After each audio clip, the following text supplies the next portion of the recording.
Est-ce que l'ashwagandha est un complément miracle qui va booster votre testostérone ou diminuer votre stress? Ces derniers temps, je vois beaucoup de gens parler de cette plante sur les réseaux sociaux, mais comme souvent sur les compléments alimentaires, les gens ont tendance à sortir des promesses assez incroyables sans forcément jamais avoir lu une étude scientifique de leur vie.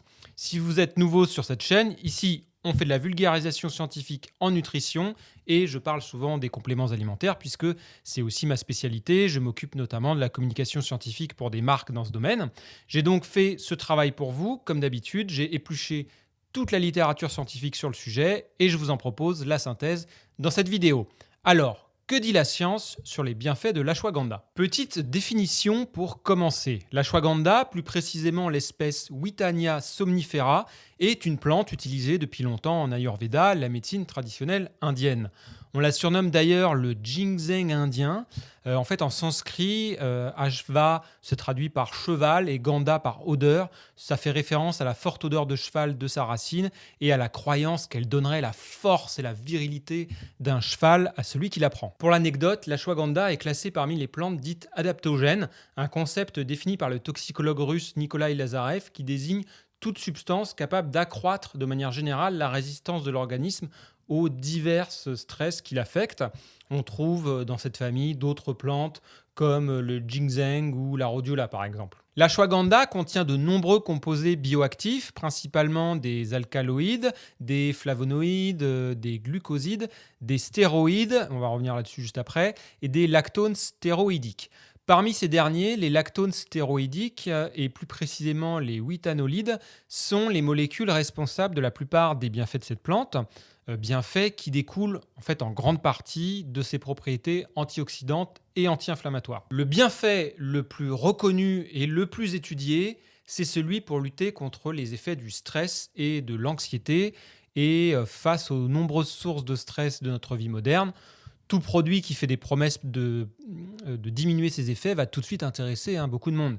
Alors, cet effet anti-stress de l'ashwagandha semble venir d'une influence sur l'axe hypothalamo-hypophyso-surrénalien qui joue un rôle central dans la réponse au stress, comme démontré par sa capacité à diminuer le cortisol, qu'on surnomme l'hormone du stress, même si c'est un peu simpliste. De plus, l'ashwagandha semble altérer le signalement de plusieurs neurotransmetteurs impliqués dans le stress et l'anxiété.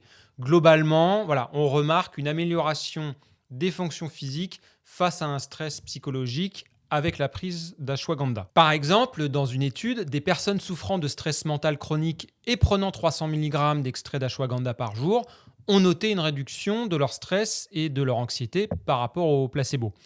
Dans une autre étude similaire, des personnes prenant 300 mg, cette fois-ci 2 fois par jour, en parallèle de conseils et de techniques de respiration, ont vu une amélioration de 56% de leurs symptômes d'anxiété.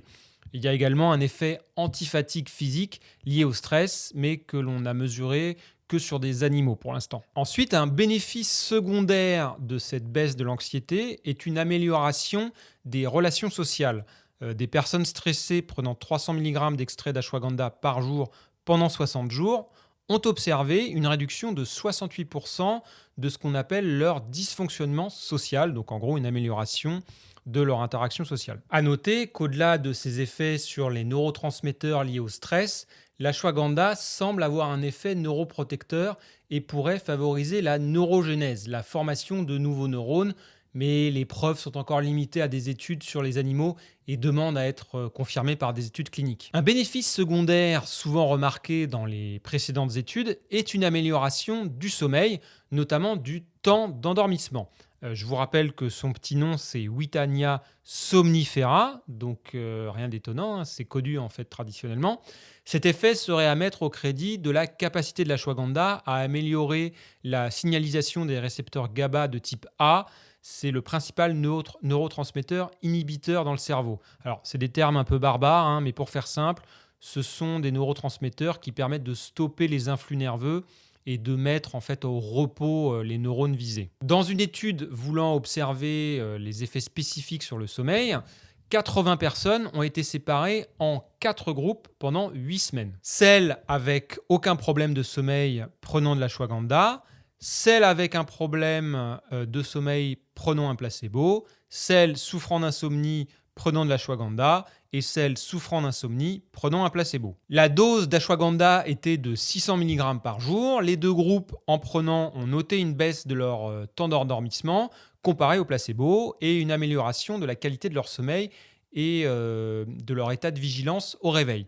L'amélioration était encore plus notable dans le groupe souffrant d'insomnie. L'ashwagandha pourrait donc particulièrement aider les personnes stressées ou anxieuses et celles souffrant d'insomnie à améliorer la qualité de leur sommeil. Du côté des performances sportives, le sujet dont on parle beaucoup ces derniers temps, cette plante est prise depuis longtemps par des athlètes d'Inde, du Pakistan ou même d'Europe de l'Est pour ses effets sur la performance ou la force physique.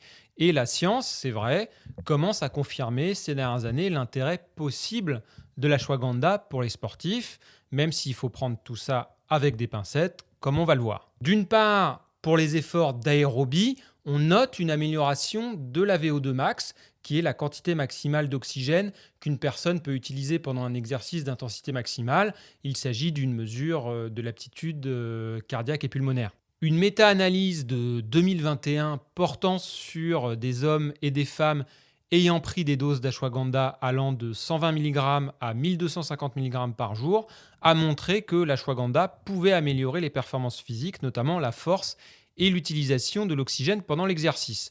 Une autre petite méta-analyse récente a montré que la prise d'ashwagandha augmentait de manière significative la VO2 max chez les adultes en bonne santé et les athlètes. Par exemple, des cyclistes professionnels prenant 500 mg d'un extrait aqueux 2 fois par jour pendant 8 semaines ont vu une augmentation de 12,5% de leur VO2 max et du temps avant fatigue. Du côté de la force musculaire, la prise de 750 à 1250 mg par jour pendant 30 jours d'un extrait aqueux a augmenté la force musculaire au niveau des lombaires et des quadriceps chez des personnes en bonne santé mais non sportives. Ces dernières ont aussi noté une légère augmentation de leur masse musculaire. Une autre étude a fait prendre 600 mg d'extrait d'ashwagandha par jour ou un placebo à un groupe d'adultes en bonne santé et non sportifs en leur faisant suivre un entraînement de musculation pendant 8 semaines. Le groupe ashwagandha a augmenté en moyenne son 1RM, son poids maximum soulevé, au développé couché de 20 kg de plus que le groupe placebo et de 4,5 kg sur l'exercice qu'on appelle la leg extension. Un autre des bénéfices souvent mis en avant dans son usage traditionnel serait une augmentation de la testostérone chez les hommes. Alors, il existe quelques études suggérant un effet chez les hommes souffrant d'infertilité spécifiquement. La prise de 5 grammes de poudre d'ashwagandha par jour pendant 6 mois a augmenté les niveaux de testostérone et la qualité de leur sperme chez des hommes infertiles, même s'ils sont restés inférieurs au niveau des hommes fertiles.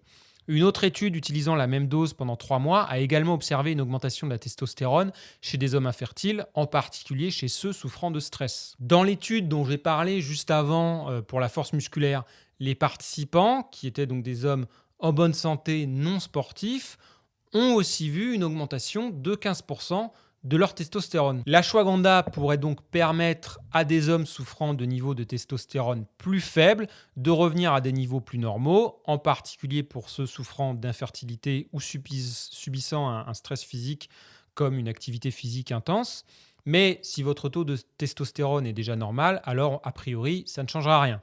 Et ce n'est pas parce que l'ashwagandha serait un stéroïde naturel, mais en fait certainement parce qu'il diminue le cortisol en cas de stress. Cortisol dont des niveaux élevés finissent par inhiber la testostérone.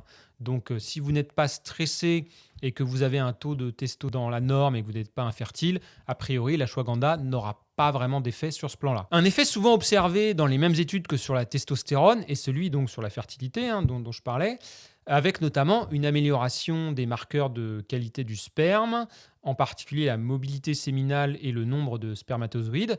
Cet effet serait dû aussi au pouvoir antioxydant de l'ashwagandha, le stress oxydatif dans les cellules reproductives étant réduit avec la prise de ce dernier. Mais les données sont encore assez rares et demandent à être confirmées par d'autres études cliniques pour savoir si on peut vraiment dire que l'ashwagandha ferait partie de la panoplie des actifs intéressants en cas d'infertilité. En résumé, en tant que plante adaptogène, l'ashwagandha peut être intéressante pour les personnes souffrant d'une forme de stress, qu'il soit physique ou mental, celles subissant un stress psychologique ou souffrant d'anxiété pourraient voir leurs symptômes diminuer avec la prise d'ashwagandha et améliorer leur performance intellectuelle face au stress. Il existe aussi d'autres plantes intéressantes qui ont des bienfaits sur le stress. Je pense notamment par exemple au safran ou à la rhodiola, mais j'en parlerai dans d'autres vidéos. Donc voilà, ça fait un petit peu partie de la panoplie dans laquelle piocher suivant le type de stress dont on souffre. Le stress et l'anxiété étant souvent des facteurs diminuant la qualité du sommeil, l'ashwagandha peut permettre de retrouver un meilleur temps d'endormissement et une meilleure qualité de sommeil, en particulier pour les personnes souffrant d'insomnie. Les personnes subissant un stress physique comme une activité physique régulière et intense pourront aussi voir leur fatigue diminuer ainsi qu'une petite amélioration de leur performance, que ce soit pour des efforts d'aérobie ou de force. Ces effets seront plus notables chez les débutants et les personnes stressées. Difficile de dire si ce sera vraiment un effet notable chez des sportifs confirmés et des athlètes réguliers. Enfin, comme je le disais, les effets sur la testostérone et la fertilité pour les hommes ayant des taux plus faibles que la normale sont plutôt prometteurs, mais demandent à être confirmés. Encore une fois, pas d'effet booster de testostérone.